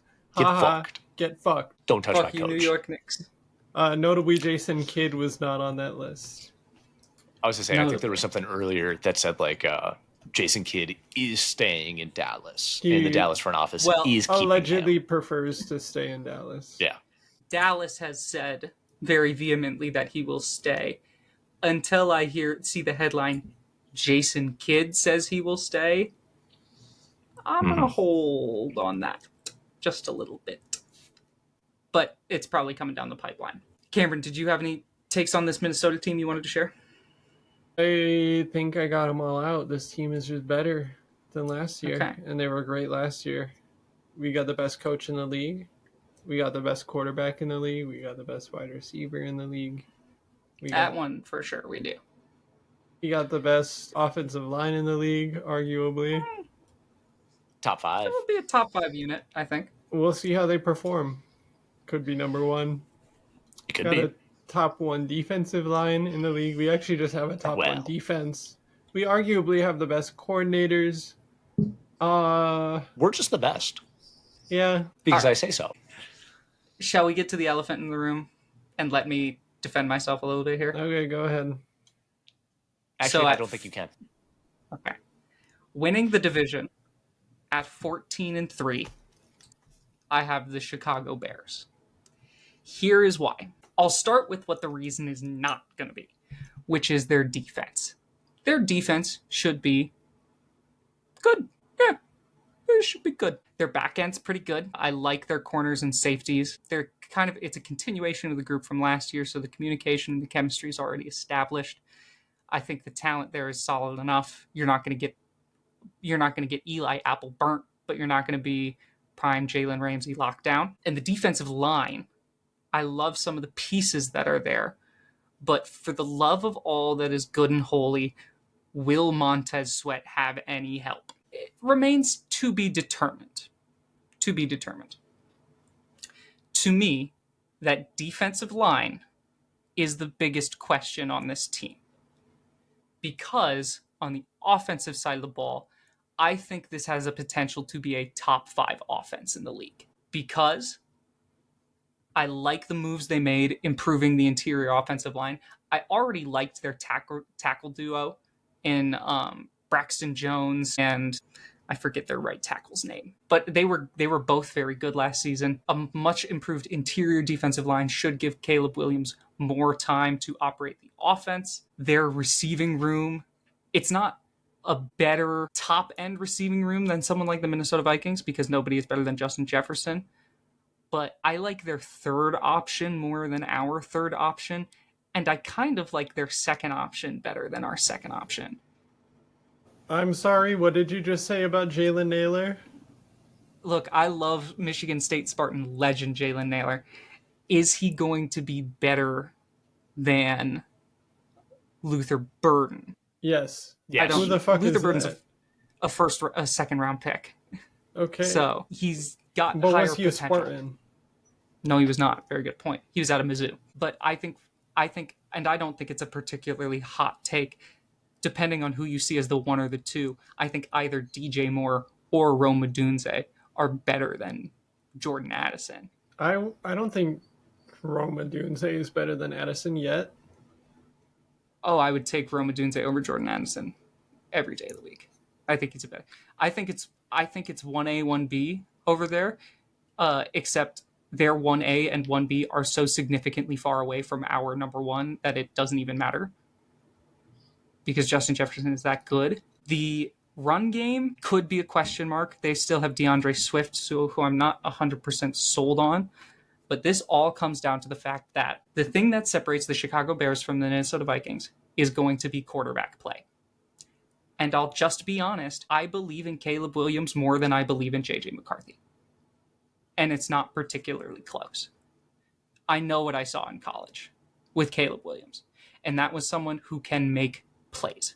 He did it against the Vikings last year. If you remember that one play where he was rolling out to the right sideline and threw a layered pass on a scramble drill to, I think it was Cole Kmet or someone running along the right sideline. It was a great play. I don't know if J.J. McCarthy can make that kind of play. I know Caleb can. I believe in Caleb, especially now that he has Ben Johnson. I believe in him. Kyle, you talked about the cycle, the Chicago Bears cycle. I agree that that cycle did exist. I just want to push back here in that the head coach they hired is no longer, they haven't had an offensive head coach in a fucking decade. They bring in Ben Johnson, who's the whole point of Ben Johnson is to say, we have a young quarterback. We will give him a young, promising offensive mind, and they will go together. Justin Fields and Matt Eberflus was never that. And before their coach before that, I can't remember his name, with Mitchell Trubisky, was never that. They were both defensive-minded guys, and that was just never going to be a functioning pair because a young quarterback needs a young offensive mind. I think this hire, the Ben Johnson hire, is the Bears kind of shedding the Bears' identity of, we are the 1985 Bears. We are a hard-nosed defensive team that's going to win scoring 17 points. I think this is them conceding, saying, all right, we need to be able to score 35, which I think they can now do. So, to wrap it up, if J.J. McCarthy becomes Messiah, the Vikings will win this division at 15-2. I do not think he is that. I think Caleb Williams is a better quarterback than him. And so I give the edge to the Chicago Bears. All right, now you guys can insult me and call me mean names. Fuck you, prick. Hack. Eat my shorts. Hog. All right, Bart. LeBron drew me. Well, that is our first official division predictions. We can all agree on one thing, and that is fuck the Packers. Fuck the Packers. Fuck the Packers. But you know what doesn't cause any disagreement? That's right. It's Cameron's album of the week. Cameron, what have you got for us this week? This week I've got Model Actress, a New York band. I've got their second album, Pirouette, which came out in, I believe, early May of 2025. Yeah, the 2nd of May on 2025. I really have my notes down here.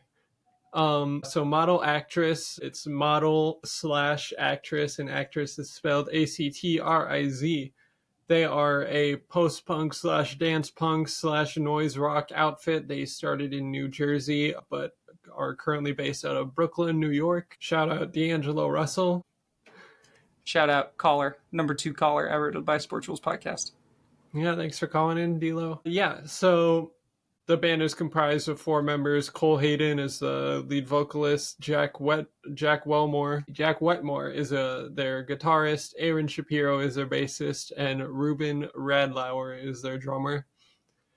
Wetmore and Radlauer, their fathers played together in a band in the 80s. They were acquaintances, not necessarily friends when they were younger, but reconnected in college. They were both at the Berklee School of Music. They started making music together. They met Cole Hayden, the vocalist, while he was doing an art performance of some sort where he was writhing on the ground in blood. And they were like, yeah, that guy's sick. And he was like, he joined them just because he had nothing else to do. They played from 2016 to 2017, went on a 2-year break. After that, they met their bassist, Aaron Shapiro. 2019, they started writing music together again, playing small gigs. They released their first studio record, Dog's Body, in 2023. This record is a lot more punk, a lot more loud, dissonant. I think it's awesome. But compared to their 2025 album, Pirouette, which is what I'll be talking about, they're sort of in the same style, but I feel like Pirouette is a lot more melodic. You have a lot more intimacy and a lot more sincerity in both the production and in the lyricism. This album came out May 2nd, 2025, and it is awesome. It's just one of the coolest records I've ever heard. You've got like dance punk. There's a lot of danceable beats. There's a lot of cool rhythms. It's primarily based on rhythm in the production more than melody. There's some melody in the vocals. Big standout tracks for me, I really like Cinderella. The second track just really introduces you to the world of this album, both in the sound and lyrically through the stories Cole Hayden is telling. Track 3, Poppy, is probably my favorite track on the album. I just love the vocal melody he does. It is so fun to sing, and also this song. It's one of the noisier, more abrasive on the record. Same with Diva. Diva is a lot more talk song, but tells more intimate homoerotic stories. Yeah, Headlights is a little interlude that I thought it was one of the best interludes I've heard on a record. Good little emotional moment. The songs Departures and Audience kind of carry on the same sound from the first 4 tracks. I think they're awesome. About half the tracks on this album sort of have a similar sound, but with a different flavor. They've like really dialed in on a sound that's static drums, sort of pounding like guitar lines, very staccato, very rhythmic, and then bass there for rhythm as well. And those songs all are fun, but Departures and Audience definitely fall more into that line. Dancey, dark, sexy, just awesome. Ring Road is the last song I want to talk about. This is the loudest, most abrasive, noisy song on the album. I think it sounds super cool. This is a lot more like what their first album sounds like in terms of just dissonance and the way they use the soundscape. Yeah, check out this album. Just one of the, probably in my top 10 of 2025 so far.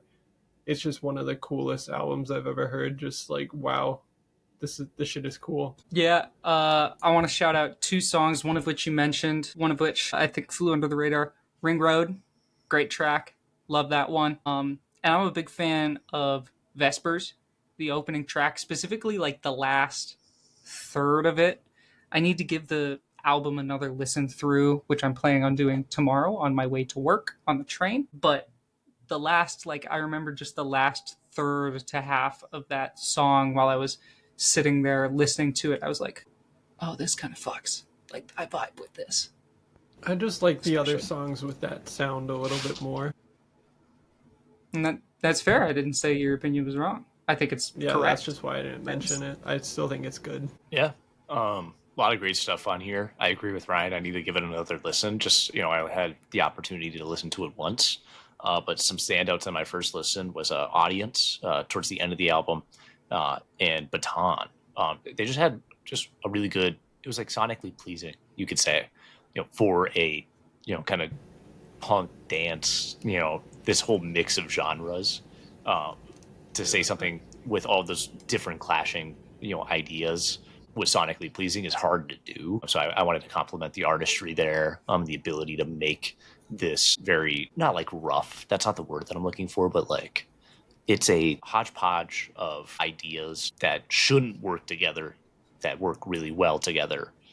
And it felt good to listen to. Not that it was like good background noise, but like it was good. Just like I'm in my car, I'm driving home, I'm, vibes are high, you could say, with this album.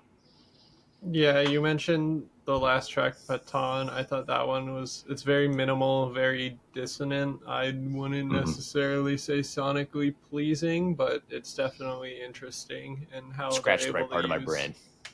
Yeah, they're able to use like minimal sounds to still create sort of a creepy atmosphere.